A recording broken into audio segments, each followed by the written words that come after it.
디자인, 수학, 그리고 물리학, 이 전혀 다른 분야들이 어떻게 한 점에서 완벽하게 만날 수 있을까요?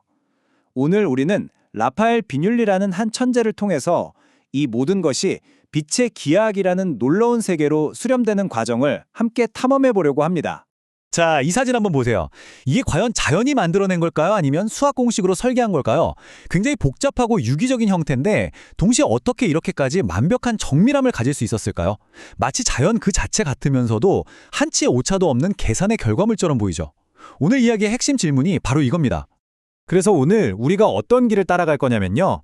먼저 이 곡선이라는 게 가진 힘부터 시작해서 빛이 어떻게 휘는지 그 기본 원리를 살펴볼 겁니다.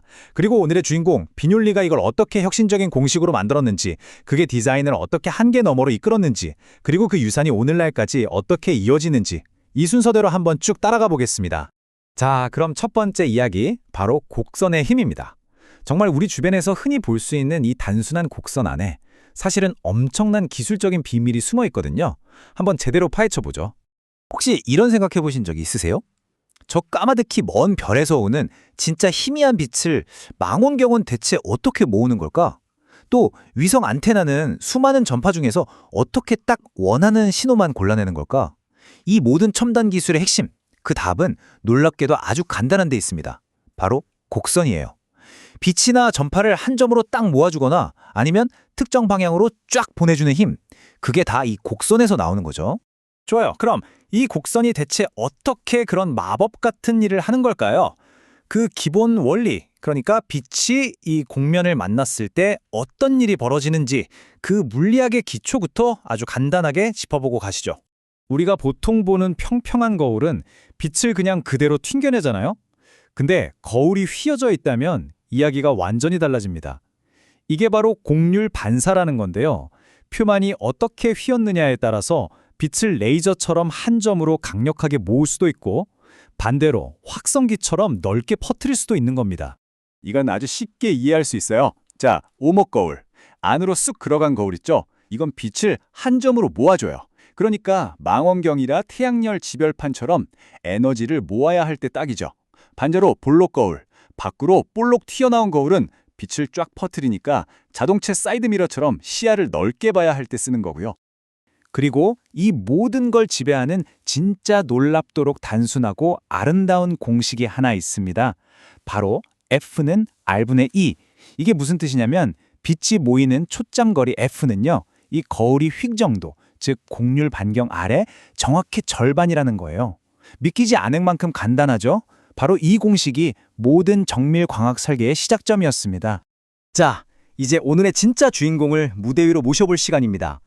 방금 봤던 그 단순한 공식을 인류 기술을 한 차원 위로 끌어올린 혁명의 도구로 바꿔놓은 사람, 바로 라파엘 비뇰리입니다. 비뇰리가 어떤 사람이냐면요. 그냥 상아탑에 갇혀서 공식만 연구하는 그런 수학자가 아니었어요. 순수한 수학 이론을 가져다가 현실 세계의 진짜 문제, 그러니까 공학적인 문제에 적용한 사람이죠. 이론과 현실 사이에 놓인 거대한 다리를 놓은 개척자, 바로 그런 인물이었습니다. 그의 연구 덕분에 첨단 광학기기의 새로운 시대가 활짝 열리게 된 겁니다. 자, 그럼 지금부터 비뇰리가 일으킨 혁명, 그 심장부로 한번 들어가 보시죠. 도대체 뭘 어떻게 했길래 기존의 설계 방식을 완전히 뒤엎고 새로운 세상을 열었다는 건지 한번 파헤쳐 보겠습니다. 그 전까지는요, 그냥 입사각과 반사각은 같다는 아주 단순한 반사의 법칙만 있었어요.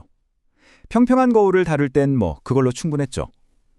근데 비뇰리는 여기에 이 표면이 대체 얼마나 휘었는가, 즉 곡률이라는 변수를 수학적으로 집어넣은 겁니다.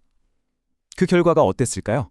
아무리 복잡하게 생긴 곡면이라도 빛이 어디로 갈지 100% 정확하게 예측할 수 있는 거의 미래를 보는 것 같은 엄청난 도구를 손에 쥐게 된 거죠. 60%. 이 숫자 하나가 비뇰리의 혁신을 전부 말해줍니다. 이게 뭘까요? 렌즈 무게를 60% 줄였다는 걸까요? 아니면 생산 비용? 잠시 한번 상상해 보세요. 이 숫자는요, 단순한 개선이 아니라 광학기술의 역사에서 거의 점프에 가까운 거대한 도약을 의미합니다. 정답은 바로 구면수차입니다. 이게 뭐냐면 렌즈나 거울이 둥글기 때문에 어쩔 수 없이 상이 좀 흐릿하게 맺히는 현상이거든요. 이걸 무려 60%나 줄여버린 겁니다. 이게 무슨 뜻이냐면 이미지의 선명도가 말 그대로 혁명적으로 좋아졌다는 거예요. 세상을 훨씬 더 뚜렷하고 정확하게 볼 수 있게 된 거죠. 그리고 진짜 대단한 건요. 비뇰리는 이걸 그냥 머릿속 이론으로만 끝내지 않았다는 거예요. 자기 공식이 진짜 현실에서도 통하는지 증명하고 싶었던 거죠.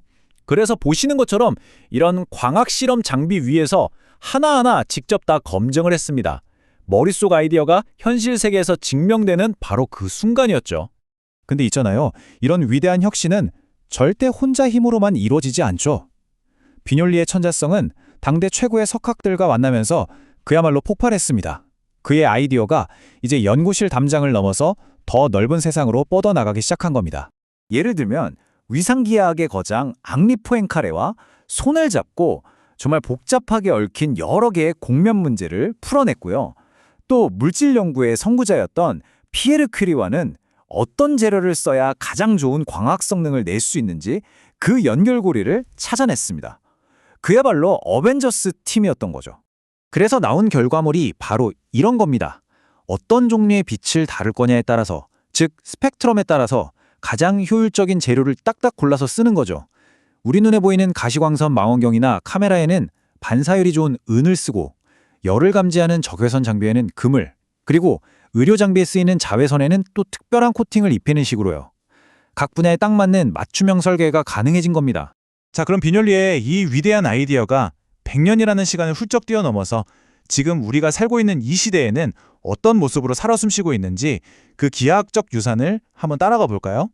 과거에 비뇰리가 종이에 펜으로 한 땀 한 땀 계산했던 그 복잡한 원리들 있잖아요. 이제는 어마어마한 성능의 컴퓨터 시뮬레이션으로 진화했습니다. 보세요. CAD로 정밀한 3D 모델을 만들고 수백만 개의 빗줄기를 싸서 테스트하고 그 결과를 분석해서 자동으로 최적화까지 하죠. 이 모든 과정이 결국은 100년 전 비뇰리가 세운 바로 그 기하학적 원리의 빚을 지고 있는 겁니다. 이 말이 비뇰리의 유산을 가장 잘 설명해 주는 것 같습니다. 그의 기초 원리가 오늘날 컴퓨터 설계의 길을 닦았고 이제는 한 걸음 더 나아가서 인공지능이 인간의 직관이나 상상력만으로는 도저히 해낼 수 없는 복잡한 형태까지 최적화하고 있다는 거죠. 그의 아이디어는 박물관에 갇힌 유물이 아니라 지금 이 순간에도 최첨단 기술의 심장부에서 살아 숨쉬고 있는 겁니다. 자, 오늘 우리는 빛과 곡선이라는 도구로 세상을 새롭게 그려낸 한 천재의 여정을 함께 따라와 봤습니다. 그럼 마지막으로 여러분께 이 질문을 하나 던지면서 마무리할까 합니다. 우리가 지금 보고 만지는 이 세상, 어쩌면 우리가 아직 깨닫지 못하는 또 다른 숨겨진 수학 공식들이 지금 이 순간에도 세상을 조용히 그리고 완벽하게 빚어내고 있는 건 아닐까요?